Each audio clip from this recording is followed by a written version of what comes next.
ఆంధ్రప్రదేశ్కు ప్రతిష్టాత్మకంగా భావిస్తున్న భోగాపురం అంతర్జాతీయ విమానాశ్రయం ప్రారంభానికి మరో కీలక అడుగు పడింది. భోగాపురం ఎయిర్పోర్ట్ నిర్మాణ పనులను వేగవంతంగా పూర్తి చేస్తామని మంత్రి రామ్మోహన్ నాయుడు తెలిపారు.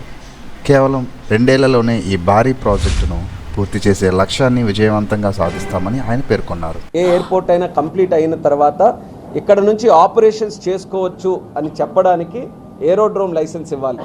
ఈరోజు శుభవార్త ఏంటంటే ఆ ఏరోడ్రోమ్ లైసెన్స్ ఈరోజే మేము కంప్లీట్ చేసి ఆ ఏరోడ్రోమ్ లైసెన్స్ తాలూకా సర్టిఫికేట్ కూడా పూర్తి చేసాం. బీకాస్ తాలూకా వెట్టింగ్ ఎవరెవరైతే దీనికి సంబంధించినటువంటి డిపార్ట్మెంట్స్ ఉన్నాయో అందరూ కూడా గత నెల రోజులుగా వెరిఫికేషన్ చేశారు, ఇన్స్పెక్షన్ చేశారు, రివ్యూలు చేశారు. అందరూ కూడా చాలా ఆనందంగా బ్రహ్మాండంగా ఎయిర్పోర్ట్ వచ్చింది, ఏ సమస్యలు కూడా లేవని ప్రతి ఒక్కరు కూడా లైసెన్సెస్ కూడా ఇవ్వడం జరిగింది. ఇక మిగిలింది మనం ఇనాగ్రేషన్ చేసుకోవాలి. దానికి కూడా మనకు ముందు నుంచే ఒక ఆలోచన ఉంది. ఇంత బ్రహ్మాండమైన ప్రాజెక్టు మనం నిర్మించుకున్నది మన దేశ ప్రధానమంత్రి నరేంద్ర మోదీ గారి చేతుల మీదుగా దీని తాలూకా ఇనాగ్రేషన్ జరగాలని మనం ముందు నుంచి కూడా ఉన్నటువంటి ఆలోచన.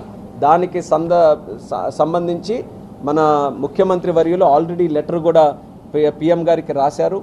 వీలైనంత వరకు ఈ నెలలోనే చేయాలని కూడా మళ్ళీ మేము రిక్వెస్ట్ చేశాం.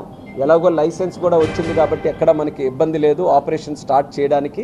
సో పిఎం గారు డేట్ ఇచ్చిన వెంటనే ఇక్కడ ఇనాగ్రేషన్ ప్రోగ్రామ్ పెట్టుకొని వన్స్ ఇనాగ్రేషన్ అయిన తర్వాత వితిన్ ఎ వీక్స్ టైం, ఇనాగ్రేషన్ నుంచి ఒక వీక్స్ టైం లోపలే వైజాగ్ ఇప్పుడు ప్రస్తుతం ఉన్నటువంటి ఎయిర్పోర్ట్ ఆపరేషన్స్ అన్నీ కూడా ఇక్కడ భోగాపురం ఎయిర్పోర్ట్కి మనం పూర్తిగా షిఫ్ట్ చేసి ఇక్కడ నుంచి ప్రారంభం చేయిస్తాం.